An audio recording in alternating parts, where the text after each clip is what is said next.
Assalamualaikum warahmatullahi wabarakatuh.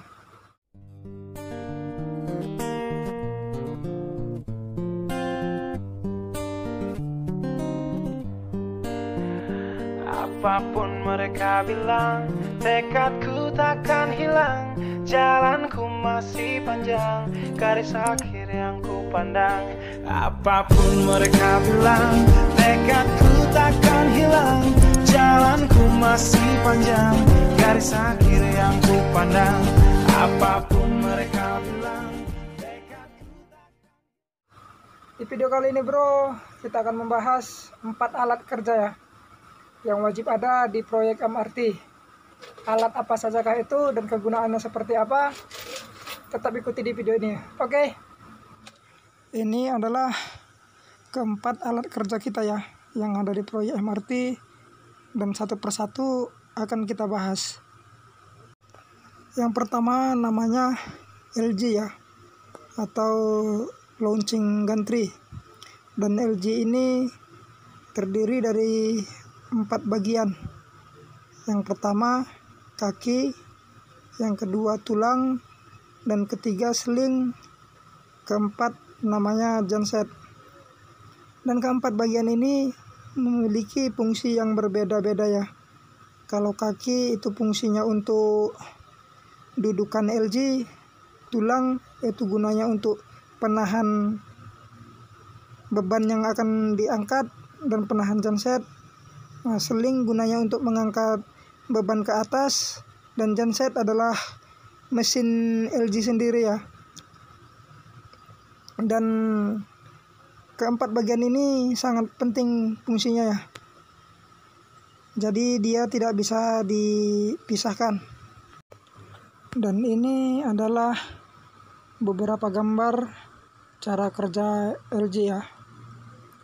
Jadi bisa kita lihat LG ini gunanya untuk mengangkat batu laluan kereta MRT, atau yang bisa juga kita sebut namanya semen ya.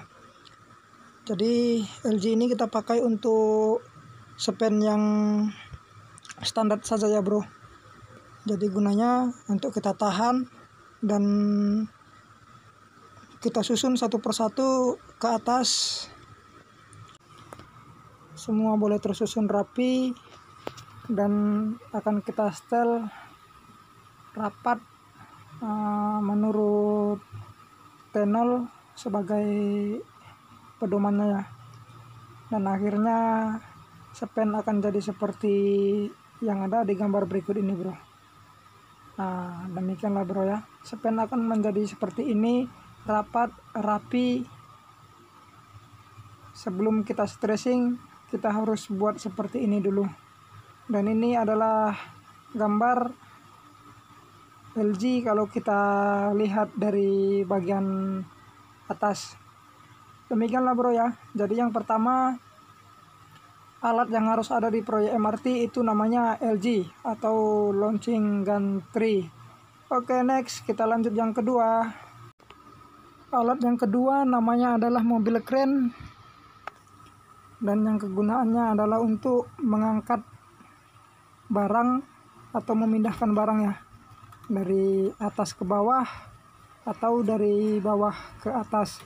Itu barang apa saja boleh bro ya, yang penting barang itu berat. Ringan pun boleh juga, tapi biasanya yang diangkat adalah barang-barang atau beban-beban yang sangat berat ya.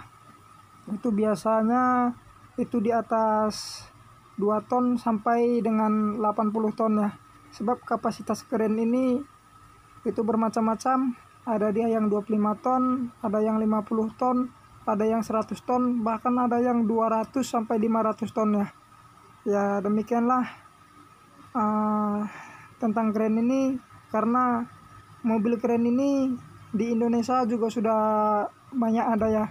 Dan bermacam-macam kren ada, kren tower atau biasa yang dipakai di bangunan perumahan ya, atau bangunan hotel. Oke, kita next lanjut yang ketiga.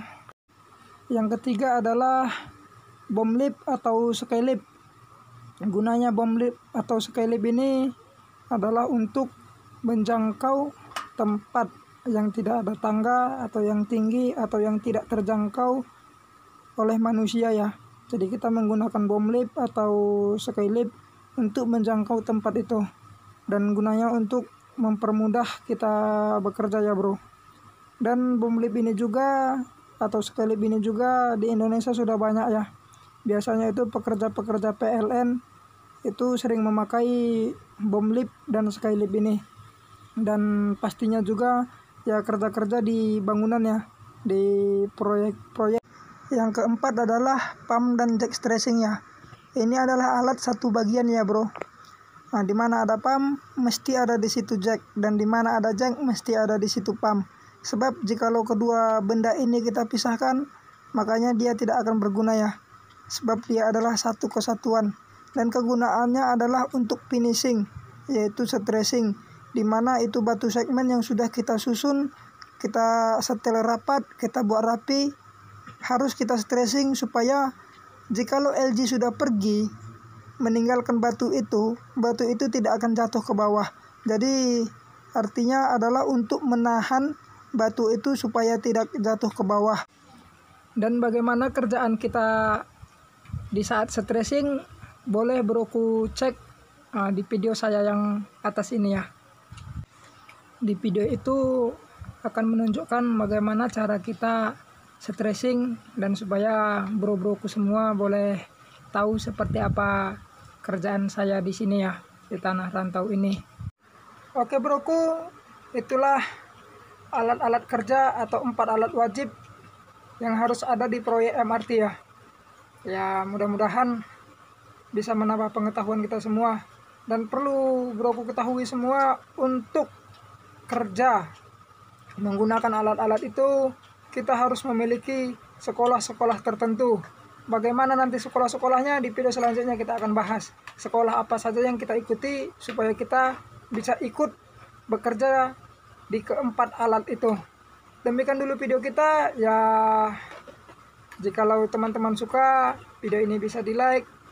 Jikalau teman-teman kurang paham atau kurang jelas tentang penjelasannya, boleh ditanya di kolom komentar ya. Jangan lupa tulis pertanyaan teman-teman di kolom komentar. Dan jangan lupa subscribe atau share ke teman-teman yang lain supaya teman-teman yang lain pun boleh tahu. Jangan lupa terus berbahagia, terus semangat. Akhir dari video ini saya ucapkan assalamualaikum warahmatullahi wabarakatuh. Salam anak rantau. Thank you.